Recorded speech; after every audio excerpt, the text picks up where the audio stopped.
Welcome back, everyone. This is Jake, and you're listening to Talk About Technology, the podcast where we break down useful English for modern life. And I'm Nina. Today, we are diving into the world of technology, how it shapes our lives, and most importantly, how to talk about it confidently in English. Jake, I have to ask, what's the first piece of tech you remember being amazed by? Oh, that's easy. My family's first home computer. It was this chunky beige box, and I was obsessed with the idea that you could type a letter and print it out. I felt like I was living in the future. How about you, Nina? Me, it was my dad's flip phone. The sound it made when he snapped it shut, so dramatic. But let's be honest, back then, sending a text was basically a workout for your thumbs. Nowadays, we talk about smartphones, apps, Wi-Fi. So many tech terms. Where should we start for our listeners? Great question. Let's start with some basics. For anyone learning English, tech vocabulary is everywhere. Words like download, update, stream, and cloud come up all the time. For example, cloud isn't just that fluffy thing in the sky anymore, it's where your photos live when they're not on your phone. Right. And I always hear people say, I'll just upload it to the cloud. It sounds so mysterious. Jake, can you break down upload and download? I used to mix them up all the time. You're not alone, Nina. Here's an easy way to remember. Download means bringing something from the internet onto your device. Think of it like pulling a book off a library shelf and taking it home. Upload is the opposite. You're putting something from your device onto the internet, like placing your own book on the library shelf for others to find. That's a great analogy. And these days, with remote work and online classes, we're always uploading assignments or downloading files. What about streaming? I feel like everyone says, let's stream a movie, but what does it actually mean? Streaming is watching or listening to something online in real time, without saving it permanently. Imagine you're watching a river flow. That's the movie or song streaming to you.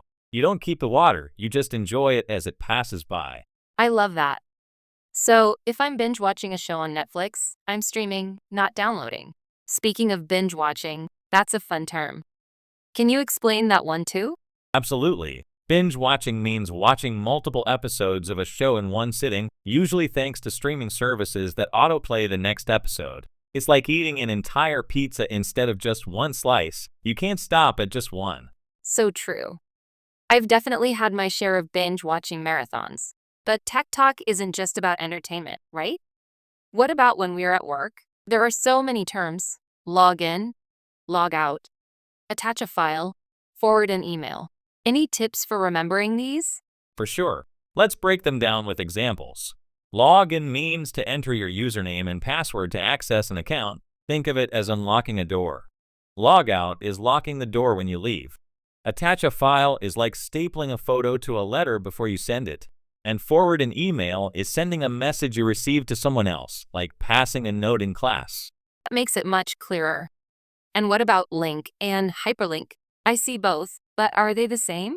Good catch. A link is short for hyperlink. It's just a clickable bit of text or image that takes you somewhere else online. If you see blue underlined text, that's usually a link. Clicking it is like opening a door to a new room on the internet. I love these comparisons. It makes tech English way less scary. Okay, next up, social media. The words post, like, share, and comment are everywhere. Any advice on using them naturally? Absolutely. Post is what you put on your profile text, photo, or video. Like means you enjoy someone's post, usually with a thumbs up or a heart icon. Share is when you want your friends to see something you found, so you pass it along. And comment is when you add your own thoughts under someone's post. That's super helpful. It's funny, sometimes people say, I'll DM you. What's DM? DM stands for direct message, a private message between you and another person on platforms like Instagram or Twitter. It's like whispering in a crowded room instead of shouting for everyone to hear. I never thought of it that way. Okay, Jake, I have a challenge for you. Let's do a lightning round. I'll say a tech term, and you give a quick explanation or example. Ready? That's when you capture an image of whatever's on your screen, like taking a digital photo of your computer or phone display. Security system that blocks unauthorized access to your computer or network. Imagine a wall that keeps out unwanted visitors. A wireless technology that lets devices connect and share information over short distances, like a secret handshake between gadgets. Short for application, a software program you use on your phone or computer like Instagram or WhatsApp. Nailed it. Okay, audience, your turn. What's a tech term you hear all the time but aren't sure about? Send us your questions, and maybe we'll feature you on our next episode. Speaking of questions, Nina, we have one from Alex in Brazil. Alex writes, I always hear people say, update your software. What does update mean, and why is it important? Absolutely. To update your software means to install the latest version, which often includes new features and security fixes. Think of it like getting a vaccine. Updates protect your device from bugs and viruses. If you skip updates, you might miss out on cool new stuff or leave your device at risk. So true. And if you ignore those update reminders, your phone will keep nagging you until you finally give in. Been there, done that. Here's a fun one, Jake. Have you ever had a tech fail or language mix-up that made you laugh? Oh, definitely. Once I told a colleague I was going to Google myself, but I said it in a meeting full of non-native speakers. They thought I meant I was going to give myself a pep talk like, go Jake. Now, whenever I say Google, I make sure to clarify. That's hilarious. I once told my friend to crash her browser when I meant close the tab. She thought I wanted her to break her computer. Oops. Tech language can be confusing, but it keeps us on our toes. For sure. So, let's wrap up with some key tips for talking about technology in English. First, don't be afraid to ask questions if you hear a new word. Tech terms change fast and nobody knows them all. Great point.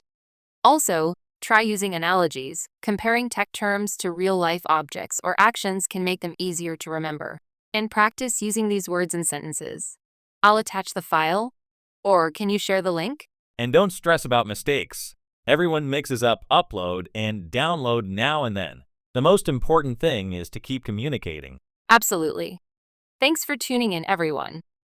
If you enjoyed today's episode, follow us, share with a friend, and subscribe so you never miss out on our language tips. We'd love to hear your tech stories or questions, so drop us a message. Until next time, stay curious and keep talking tech.